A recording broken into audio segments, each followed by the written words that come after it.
Hey everybody, Brian the Wild Armenian, rat ride carport builder, mechanic, real estate investor, whatever you want to call me, carport mechanic. Just don't call me late for lunch. Oh, love it. Oh boy, yeah, we've had a lot of rain here in Central Florida for the last few days, and Lord knows we need it. I've got, my rain gauge yesterday, or the day before yesterday, and when I checked it yesterday, did you get that?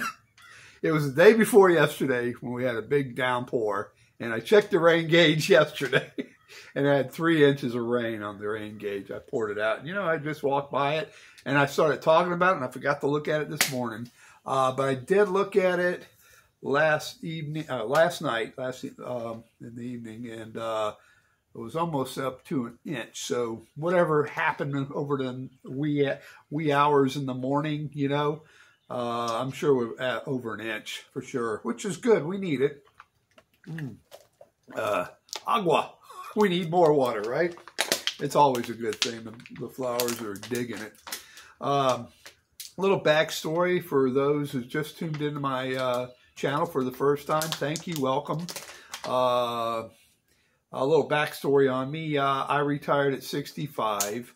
And it seems like I always change up the backstory, and probably makes it interesting for you also. You folks have been with me for a while, and I thank you. Really appreciate it, tuning in my channel.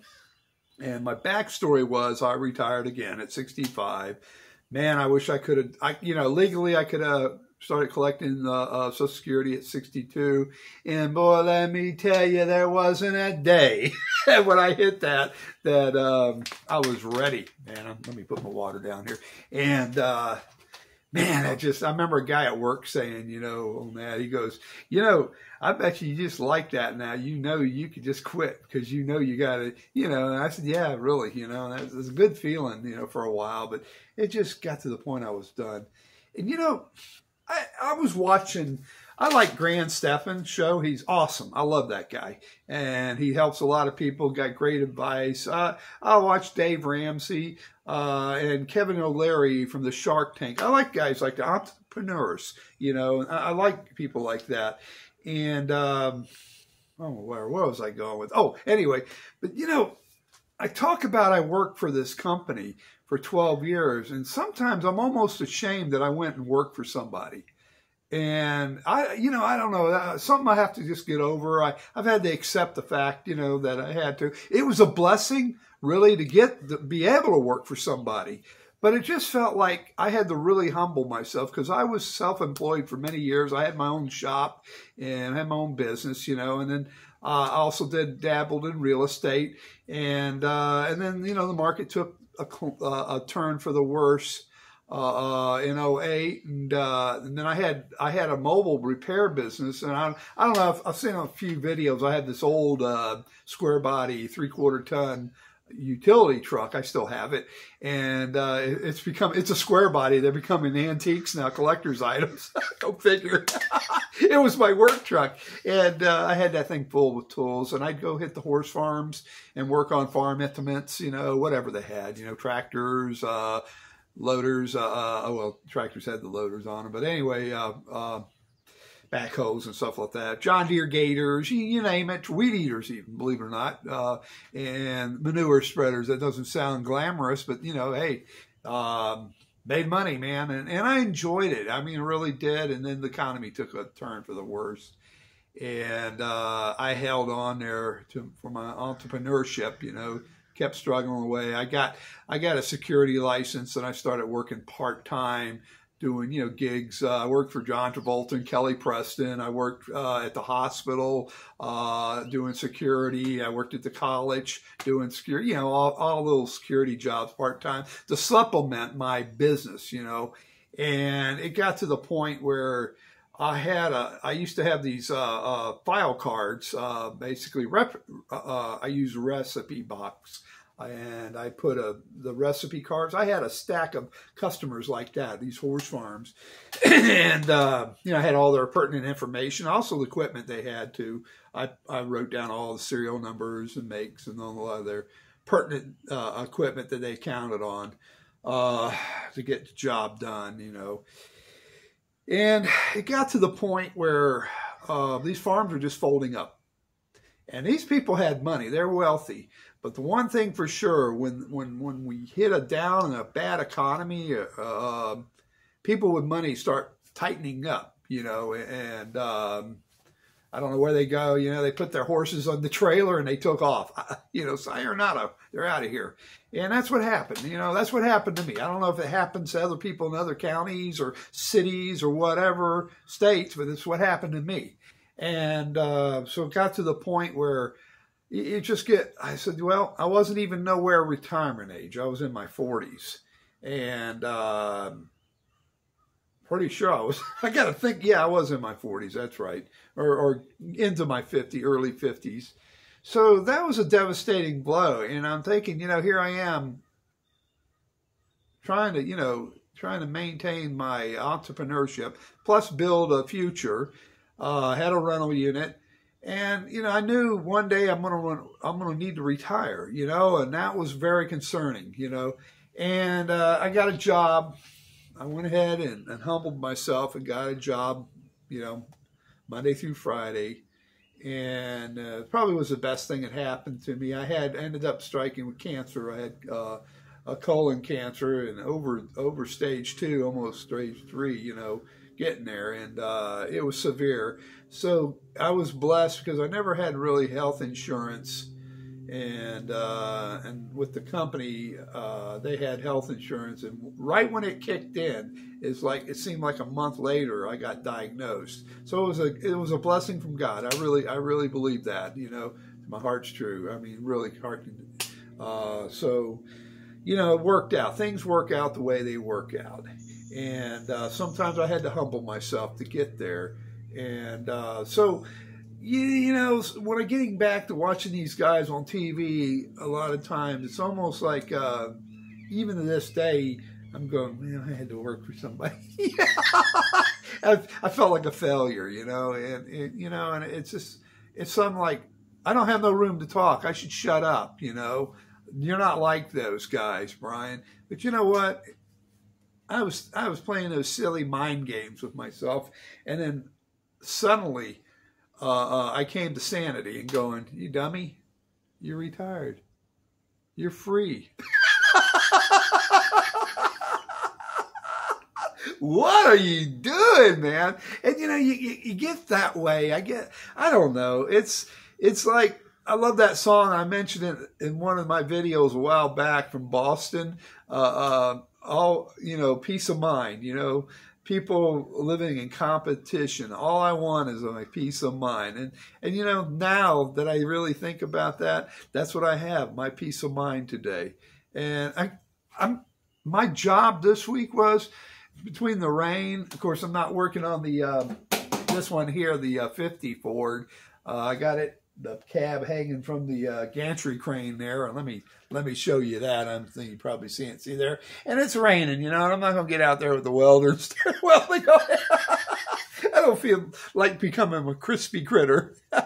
So this is that truck. That cab is coming on this truck. So what I did is I worked on the old rat ride, you know, and more than mercy, that thing's got issues. It's like me. It's got issues.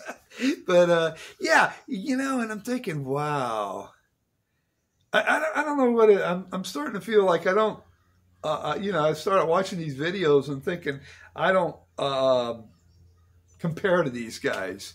And it's probably good that I don't. I compare to myself today. And that's what I'm getting at. And where does it end? Really, you know, I'm thinking about it. Where does retirement end? Or what does it? What is the main goal of everybody out there?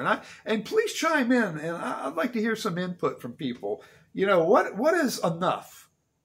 You know, Kevin was talking about his watches, you know, these Rolex watches, and how much do you need? You know, I'm thinking of that, you know, and I don't know. I mean, I'm not knocking it. Don't get me wrong. I'm not knocking it, but it's like, how much is enough? You know, the company I worked for, I retired from, the guy, he passed on, senior.